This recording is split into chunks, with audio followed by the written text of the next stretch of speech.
What up, YouTube? Before we start the video, we got a very important announcement for you. That's right, we have our new milestone giveaway for 2,000 subscribers. That is a CGC 9.8 graded Thor #1. This cover is a Nick Klein sketch variant that is also signed by Donny Cates. What? Are you crazy? Yes, we are. When we hit 2,000 subs, we're giving away this bad boy. So make sure to hit that subscribe button, ring that bell, and give us a like. It would be much appreciated because we want to give this away, but we only can do that when we hit 2,000 subs. Let's get to the video. What up, YouTube? I'm Jim. I'm Nate. And we are Two Fat Guys Pulis, and we've got another new Comic Book Day video for you for the week of July 3rd. That's right. One more day, and it's Happy America Day. I'm just kidding. That's, well, whatever. We don't really care about that. But anyway, new comics. It's a little bit of a short week. A couple surprises. Yeah, thank God, right? So it'll be probably a short show. Maybe we'll find some other stuff to talk about. But nonetheless, it's a new Comic Book Day. Let's get straight to it. First off, from Dynamite, we've got Space Ghost issue #3 from David Popov. And this has been fun. This has been a silly goose time. It's been super fun. And it looks like we are moving towards a serious conflict, if you will, within the book, dealing with some kind of syndicate in space. And, you know, how will Space Ghost deal with it? How will his new sidekicks deal with it? Again, just David bringing in Space Ghost into the 21st century of comics. And this story, and this classic story, I think has just been super fun. Yeah, I need to catch up. I didn't get to read issue 2 because they were all gone when I got there. So yeah, but I love that first issue so much that I don't matter how far behind I get, I'm going to catch up, especially with David Popov on there. Yeah, it's super awesome. I'm very glad that this is a thing, that it even exists. I'm so happy for it. All right, jumping over to Image, we have issue 6 of Chip Zdarsky's Public Domain. Yes, it is back. And, you know, probably need a little bit of refresher. I'm sure we'll get it in the issue. But, you know, a lot of heavy stuff happened in the last issue, the last fucking 5 issues. It was just a crazy story. So I'll be very interested to see where Chip takes it, where we move forward with the family and with the writer and the sons and dealing with, you know, the concept of owning their own material. Like, you know, I'm sure there will be more baggage that is unearthed, and we will still have some drama within Public Domain. Yeah, I might need to see if I can get a hold of the trade and catch up and read this. Catch up. Yeah, I didn't read it the first time around. Almost a 2-year hiatus too. And man, came back to it. Funny how independent comics do that. Yeah, I remember the dad getting the rights, the full creative rights to his characters, and then the family just kind of riding off into the sunset. So that's why I'm not perplexed. I'm just saying, like, what are we gonna do? Like, how do we get, you know? Well, when you win an Eisner for Best New Series, you have to continue it eventually, even if it's 2 years later. You're right. Yeah. All right. After that, from Image as well, we have Scarlet issue #2 from Kelly Thompson. Issue 1 was really fun. You know, the weight and the significance, I think, for both of us was, I wouldn't say lost, but like, it's just we're not, you know, we're not deep into the G.I. Joe lore, so we don't know these characters as well as some of y'all. But nonetheless, it was a fun issue, and you know, issue 2 has made it onto the show. And I'm not trying to be critical of it, but I'm just going to say this is a somewhat of a make or break issue for me, just because of all the other stuff that we got going on within our pools. So got a lot going on. I will say this: if Snake Eyes shows up in Scarlet's book, then I'm probably picking up issue 3. All right. That's all I'm saying. That's fair. Yeah.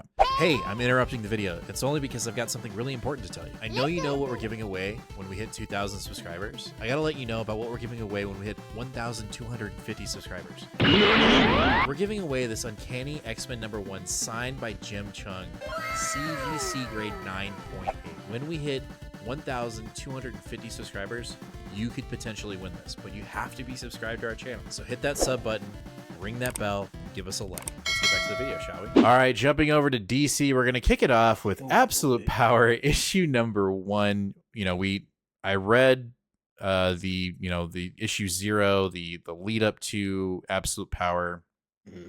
It was fine. I mean, there were a couple things that looked pretty cool. Obviously, John's boyfriend Nakimura, being used by Amanda Waller is pretty intense, including Dreamer. I thought the opening sequence was really cool, but other than that, and I'm not going to go on a rant, but I'm just saying I just wasn't that impressed with the concept. It just felt very glued together. But we've got Mark Waid, we've got Dan Mora, we've got a very nice dream team here. So, I'm not going to get suckered into reading the all of the tie-ins. Anything that is involved within current ongoing runs that we're reading, I will read. Yeah. But I would say the only thing for me that I may read outside of the core books, the 4 core books in our pulls, is the John book. Maybe that's probably the only thing that I might go and say pick up, or an Omega. But I don't know. We'll see. We will see. The only thing that made me stay on this, like last week when I was looking at my polls, I just was like, no, I don't think so. And then I was like, wait, Mark Waid, Dan Mora. Right. Fine. Right. This is an instance where the creative team saves the idea of actually reading an event. So we'll just have to wait and see. All right, another absolute tie-in that's going on within our books, and that is Batman issue 150 with Chip Zdarsky and Jimenez. But we have a slew of other creatives on the book, so it looks like we're going to be jumping around. I think this is going to be a consistent when it comes to these absolute power tie-ins. How that sways the book, how that makes me feel, whether that's a tinge of frustration or not, remains to be seen. I don't know. I really don't know how to feel about it, because like we've definitely done a reset with Batman, obviously, and so that just seems like the main theme for this whole tie-in is like we're setting. It really feels like we're moving towards a full reset of our characters so that we can just start over without saying a reset. Yeah, it's funny because that's also what's happening over in Detective Comics. Yet, I don't know how, but like Ram V has just been able to just be like, just pretend like nothing else is happening. We're not going to tie you into anything. Nothing else is going on. Like, I'm almost at this point, because I understand the continuity between Detective and Batman is always washy. But at this point, I'm expecting the Ram V's run to end, and it was all a dream. And that's how they'll tie it back into continuity. That none of it actually happened. It was all a dream. Like, that makes total sense. That crazy. Yeah, it makes sense, but it doesn't. But I mean, I think it's just what has to happen with the lack of direction with DC right now. We just don't know. We don't know where we're going. Yep. All right, our last DC book of the night, and that is Birds of Prey, issue number 11 from Thompson and Pena. So Pena's on the book now. This run, the second half has been very up and down. There have been issues that have been really good, and then there have been issues that have just felt very disjointed and disconnected. Fighting Velociraptors, like, that kind of does it for me, surprisingly. Kind of does.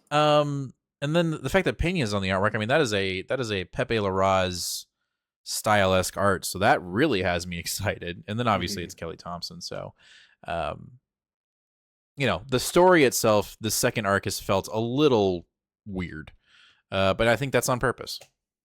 Yeah, it's been a little disjointed, but I'm still sticking around for sure. I'm not going anywhere with this one. No, you're right.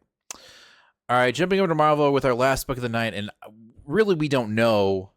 Who knows if we're actually going to be able to read this or not? Maybe not in a physical format, but you have the surprise release, the issue 0 of Moon Knight: Fist of Khonshu from Marvel and Jed MacKay and Cappuccio. And,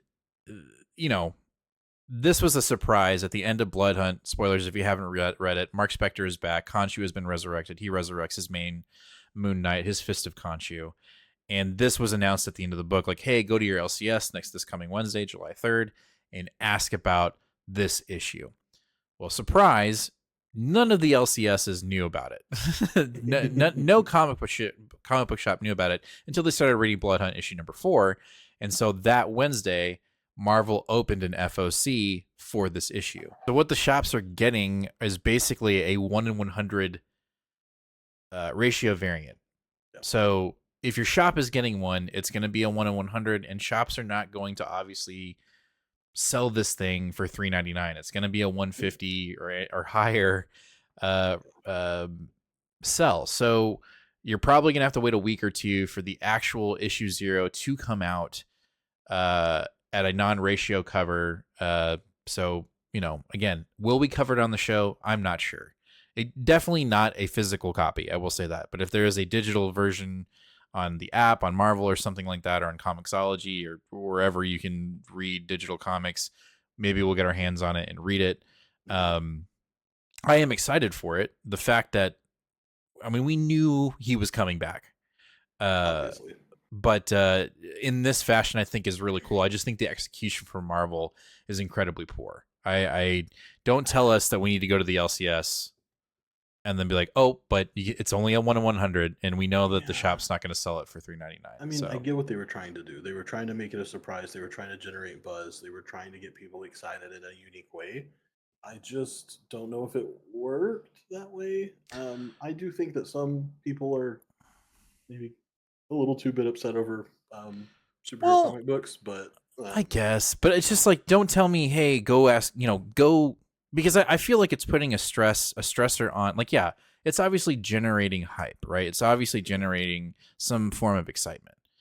But to find out, because I called the LCS, I called Collected and the day of, and I was like, hey, put us down, we want one, thinking that it was just going to be, each shop was going to get 20 or so to put up on the shelf, and this will probably be, we can discuss more on the live show. But to find out that, hey, by the way, this isn't the case. You're not going to be able to get this issue. And, I'm stoked for it. And now we have to wait. And that kind of sucks because the idea that they proposed was hey, this is happening. Here's this fun little thing that we have a surprise for you. And now we can't get it. I ain't spending $150 on one comic that I know I can get a couple weeks from now for $3.99. But we can talk about it more on the live show, and I'm sure everybody else will have thoughts about it. But if we put that aside, we put this lack of creative marketing aside, and just say, look, we're happy that Mark is back and that Jed MacKay and it seems Cappuccio will be on this relaunch of Moon Knight: Fist of Khonshu. Better be. And just again, we'll talk about it. The implications about this whole thing is going to be crazy. So this has just got me more hyped for what Jed MacKay is doing at Marvel. So, 100%. Join us Sunday. All right, that's going to do it for this week's new Comic Day video for the week of July 3rd. Let us know down in the comments, what are you picking up today? What are you reading first? And what's your potential pick of the week? Let us know. Make sure to hit that subscribe button, ring that bell, and give us a like. It'd be much appreciated as we're on the road to 1,250 subscribers, but we can't do it without your support. So please, please, please make sure to hit that sub button. We'll catch you guys live this Sunday, 8 o'clock p.m. Central Standard Time, where we'll talk about all these books and more. Maybe we'll even talk about House of Dragons, because someone's watching the show now. Gotta get caught up. It's so good. I haven't watched last week's episode, so I have one episode to catch up on. Anyway, we might talk about that, or we might talk about some other stuff. Who knows? But you'll find out if you show up live. As always, fam, kind to one another and read more comics. Later.